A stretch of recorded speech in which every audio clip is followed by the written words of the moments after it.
Assalamualaikum warahmatullahi wabarakatuh. Di kesempatan kali ini saya mau berpresentasi tentang asbab an-nuzul yang dirangkum dari kitab Pengantar Studi Ilmu Al-Quran karangan Syekh Manna Al-Khoton. Oke. Nah, ini dibuat oleh saya sendiri dan juga rekan saya Saniah Az-Zahra. Oke, kita lanjut ke materinya. Nah, poin pertama itu definisi.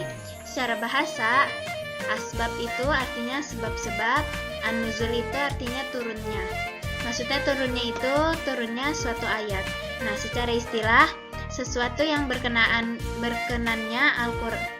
Sesuatu yang karenanya Al-Quran diturunkan sebagai penjelas terhadap apa yang terjadi, baik berupa peristiwa maupun pertanyaan.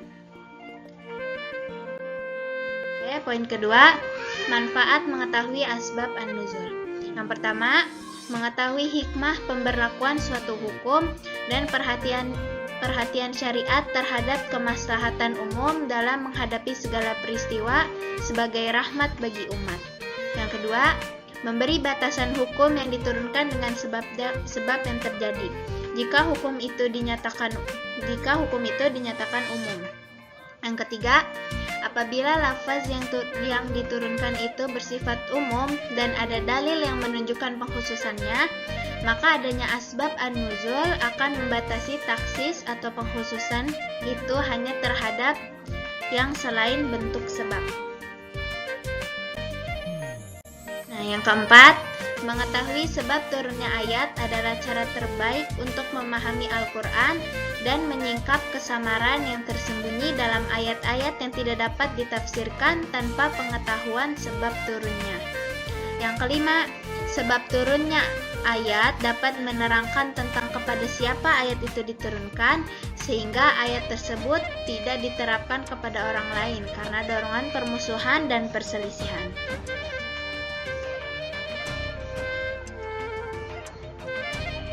Nah, poin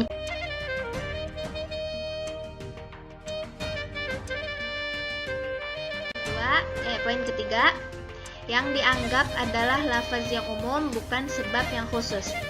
Apabila ayat yang diturunkan sesuai dengan sebab yang umum atau sesuai dengan sebab yang khusus, maka yang umum diterapkan pada keumumannya dan yang khusus pada kekhususannya.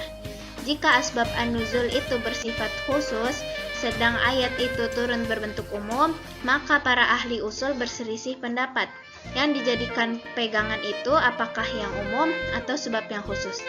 Nah, menurut jumhur ulama berpendapat bahwa yang menjadi pegangan adalah lafaz yang umum dan bukan sebab yang khusus.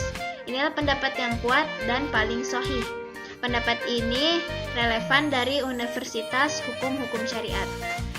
Dua, kelompok ulama lain berpendapat bahwa yang menjadi pegangan adalah kekhususan sebab, bukan lafaz yang umum, karena lafaz yang umum itu menunjukkan sebab yang khusus. Nah, poin kelima, redaksi asbab an-nuzul.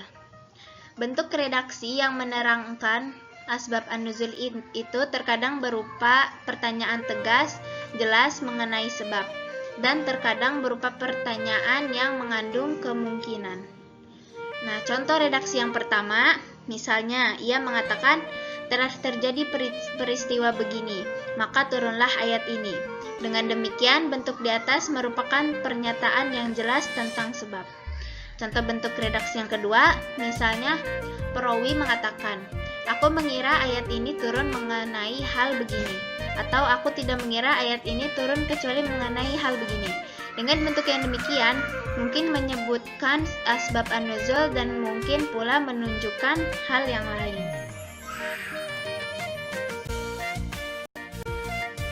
Nah, ini poin ke-6. Beberapa riwayat mengenai asbab an-nuzul. Apabila semuanya tidak tegas dalam menunjukkan sebab, maka tidak ada salahnya untuk dipandang sebagai tafsir dan kandungan ayat. Jika sebagian tidak jelas dan sebagian yang lain tegas, maka yang menjadi pegangannya adalah yang tegas. Jika semuanya tegas, maka tidak terlepas dari kemungkinan salah satunya sahih atau semuanya sahih. Apabila salah satunya sahih sedang yang lain tidak, maka yang sahih itulah yang menjadi pegangan. Nah, jika semuanya sahih, maka dilakukan pentarjihan bila mungkin. Tetapi jika tidak memungkinkan dengan pilihan demikian, maka dipadukan bila mungkin. Jika tetap tidak mungkin dipadukan, maka dipandanglah ayat itu diturunkan beberapa kali dan berulang.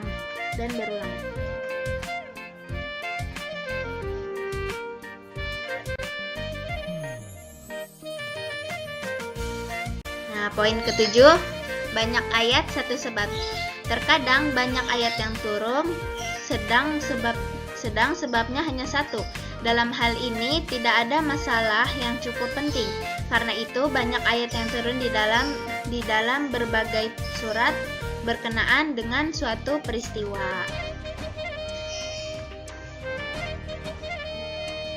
Nah, poin ke-8, beberapa ayat turun berkenaan dengan satu orang. Dari Sa'ad bin Abi Waqqas, ia berkata, ada 4 ayat Al-Quran turun berkenaan denganku. Yang pertama, ketika ibuku bersumpah bahwa ia tidak akan makan dan minum sebelum aku meninggalkan Muhammad. Lalu Allah menurunkan ayat, dan jika keduanya memaksamu untuk mempersekutukan aku dengan sesuatu yang kamu tidak ada pengetahuan tentang itu, maka janganlah kamu mengikuti keduanya dan pergaulilah keduanya di dunia dengan baik. Quran Surat Al-Luqman ayat 15. Yang kedua, ketika aku mengambil sebilah pedang dan mengayunnya, maka aku berkata kepada Rasulullah, wahai Rasulullah, berikanlah kepadaku pedang ini. Maka turunlah ayat, mereka bertanya kepadamu tentang pembagian harta rampasan perang. Quran Surat Al-Anfal ayat 1. Nah, yang ketiga, ketika aku sedang sakit, Rasulullah mengunjungiku. Aku bertanya kepada beliau, wahai Rasulullah, aku ingin membagi hartaku. Bolehkah aku mewasiatkan separuhnya? Beliau menjawab, tidak boleh. Bagaimana kalau sepertiganya? Rasulullah diam. Maka wasiat dengan sepertiga harta itu diperbolehkan. Yang keempat, ketika aku sedang meminum khamar bersama kaum Ansar, seorang dari mereka memukul hidungku dengan tulang rahang onta. Lalu aku datang kepada Rasulullah. Maka Allah menurunkan larangan meminum khamar, dan masih banyak lagi ayat yang turun berkenaan dengan satu orang. Nah, ini poin ke-9. Faedah mengetahui asbab an-nuzul dalam pendidikan. Kaitannya dengan pengetahuan tentang asbab an-nuzul adalah ia merupakan media paling baik untuk mewujudkan tujuan-tujuan pendidikan dalam mempelajari Al-Quran, baik bacaannya maupun tafsirannya.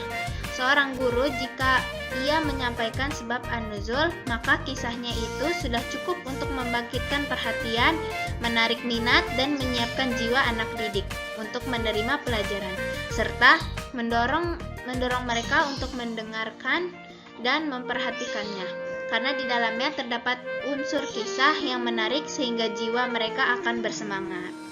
Nah, poin yang ke-11, korelasi antara ayat dengan ayat, surat dengan surat.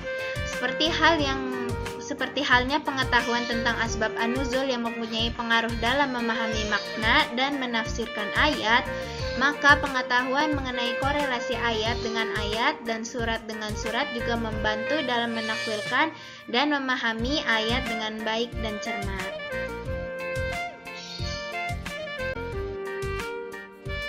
Oke, segitu aja materi dari aku, presentasi dari aku. Nah, aku ada pantun nih.